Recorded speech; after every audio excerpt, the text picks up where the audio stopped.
Praise the Lord. खुदावंद यीशु के अज़ीम जलाली और बाबरकत नाम में आप सबको एवेंजलिस्ट और रूथ सुदागर का सलाम।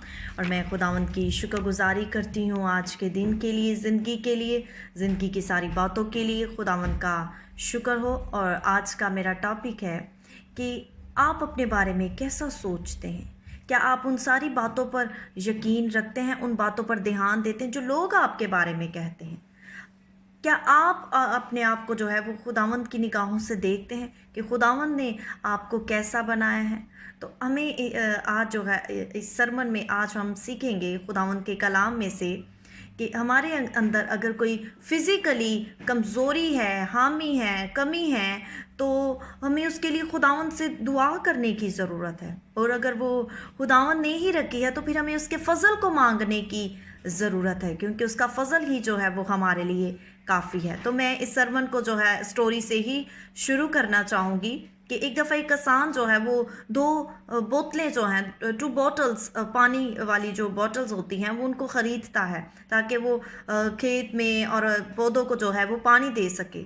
लेकिन बदकिस्मती से एक बोतल के अंदर जो है वो सुराख होता है, छेद होता है, और वो उन बॉटल्स को लेकर जो है अपने गांव में आ जाता है और वो जो है उन बॉटल्स का इस्तेमाल करता है। और जिसके अंदर सुराख होता है वो मुसलसल जो है उसमें से पानी के कतरे निकलते रहते हैं, वो लीक होती रहती है। और इससे जो है वो जब वो अपने अंदर से ये पानी निकलता देखती है, वो बोतल जो है अपने अंदर से वो कतरे निकलते देखती है, तो वो अपने आप को बेकार महसूस करती है। और दूसरी तरफ वो बोतल जिसमें सुराख नहीं होता और जब उसको इस्तेमाल में लाया जाता है तो वो अपने आप पर बहुत फ़ख्र करती है, घुमंड करती है कि मैं पानी को ज़ाया नहीं करती। तो दूसरी बोतल जो है जब इसमें से पानी निकलते देखती है तो वो उसको बहुत ज़्यादा तंग करती है। और जब जिसमें सुराख होता है, जिस बोतल में सुराख होता है, जब वो दूसरी बोतल का मुकाबला नहीं कर सकती, वो उससे तंग आ जाती है और बहुत परेशान हो जाती है, तो वो किसान को कहती है कि तुम एक काम करो, तुम मुझे फेंक दो, क्योंकि मैं बेकार हूँ और मैं अपने आप को बेकार महसूस करती हूँ। और फिर भी किसान जो है वो मुस्कुराता है और वो उस बोतल को कहता है कि क्या तुमने हाल ही में अपने कस्बा की जो है वो सड़क देखी है कि वो कहती है कि नहीं, मैंने नहीं देखी। तो किसान उसको कहता है कि आप नीचे जाओ और नीचे जाकर आप देखो। और बॉटल जो है जब वो नीचे जाती है तो वो वहाँ पर बहुत ही डिफरेंट कलर्स में फूलों को देखती है और वो बहुत ही खुश होती है उन फूलों को देखकर। और किसान बोतल के पास नीचे आता है और वो कहता है कि क्या आप इन फूलों को देख रहे हो? तो वो कहती है कि हाँ, मैं देख रही हूँ और मैंने देखकर बहुत खुश हूँ। तो वो उसको बताता है कि अब तक जो पानी तुम में से गिर रहा था, ये उसी पानी की वजह से जो है ये इन फूलों को पानी मिलता था और आज ये इतने खूबसूरत जो है ये फूल उगे हैं। तो हम इस स्टोरी में से क्या सीखते हैं? हमें इस स्टोरी में से सीखने को क्या मिलता है? हमें इस स्टोरी में से सीखने को ये मिलता है कि हमें हर वक्त अफसुर्दा और उदास रहने की ज़रूरत नहीं। हमारी बदन में अगर कोई कमी है, कोई कमज़ोरी है, कोई खामी है, तो हो सकता है कि वो खुदा ही की वजह से हो। हमें दुआ करने की ज़रूरत है। आप सुनकर हैरान होंगे, लेकिन सम टाइम ये ऐसा होता है कि हम भूल ना जाएं। मैं आगे चलकर इसको आपके साथ शेयर करूंगी। तो अभी मैं आपको यही बताना चाहती हूँ कि हमें अपनी हामियों का इस्तेमाल करते हुए हम फिर भी दूसरों की मदद कर सकते हैं, दूसरों को मदद की तश्कील दे सकते हैं। खुदा ने आपको, मुझे बहुत खूबसूरत बनाया है। उसने हमें अपनी शबीह पर बनाया और हैरत अंगेज तौर पर जो है उसने हमें बनाया है। और खुदा ने आपके लिए और मेरे लिए बड़े ही अच्छे मंसूबे रखे हैं। जब हम ज़बूर 139 उसकी 14 वर्स में पढ़ते हैं तो लिखा है कि मैं तेरा शुक्र करूँगा क्योंकि मैं अजीबो गरीब तौर से बना हूँ। तेरे काम हैरत अंगेज़ है, मेरा दिल इसे खूब जानता है। आमीन।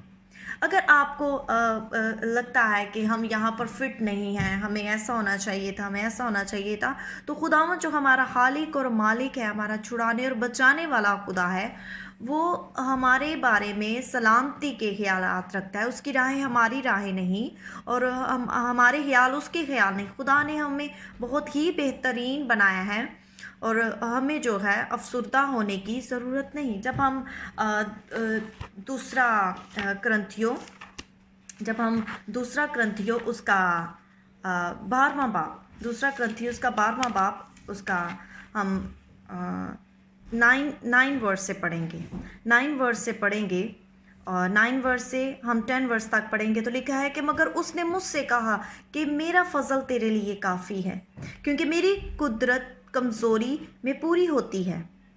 बस मैं बड़ी खुशी से अपनी कमज़ोरी पर फ़ख्र करूँगा ताकि मसीह की कुदरत मुझ पर छाई रहे। इसलिए मैं मसीह की खातिर कमज़ोरी में, बेइज्जती में, एहतियाज में, सताए जाने में, तंगी में खुश हूँ, क्योंकि जब मैं कमज़ोर होता हूँ उसी वक्त ज़ोरावर होता हूँ। प्रेज़ द लॉर्ड, आमीन। What a confidence and faith, कितनी ही खूबसूरती से, कॉन्फिडेंस से जो है पौलुस रसूल इस आयत में बयान करते हैं। तो हमें हम जब कहते हैं कि हमारे अंदर ये हामियाँ क्यों हैं, हो सकता है कि खुदा ही की तरफ से हो। आप सुनकर हैरान होंगे, लेकिन वो जो पौलुस रसूल, जो रसूल था, खुदा की तरफ से रसूल था, उसके अंदर भी जो है ऐसी फिज़िकली वीकनेस थी। तो वो इसीलिए थी कि कहीं वो फूल ना जाए। तो हमें भी इन सारी चीज़ों पर गौर करने की ज़रूरत है। खुदा भला है और वो हमारे लिए भलाई के मंसूबे रखता है और भलाई के ही काम करता है। तो हमें हर बात के लिए, हर वक्त जो है, हर हालात में खुदावंद का शुक्रगुजार होना चाहिए और यही कहते रहना चाहिए कि खुदावंद ने मेरे लिए बड़े बड़े काम किए हैं। आपकी जीत और मेरी जीत की, आपकी ज़िंदगी में जो बड़े बड़े और छोटी छोटी जीत है, उन सब की फहरिस्त जो है वो खुदावंद ही की मदद की वजह से है। तो हमें इस बात पर बहुत ज़्यादा गौर करने की ज़रूरत है। हर वक्त हमें एक नेगेटिव बात पर जो है हम उसको सोचते रहेंगे, डिप्रेशन में चले जाएंगे, तो हम उन सारी 99 पॉजिटिविटी बातों को जो हमारी ज़िंदगी में खुदावंद ने रख छोड़ी है, हम भूल जाते हैं। तो हमें ऐसा नहीं करना। तो मैं एक जगह पे पढ़ रही थी, मैं उस जो है वो आपके साथ बड़ी अच्छी बात है, मैं उसको शेयर करना चाहूँगी। लिखा है, व्हाट पीपल से and think you about you will not affect you unless you accept and believe it।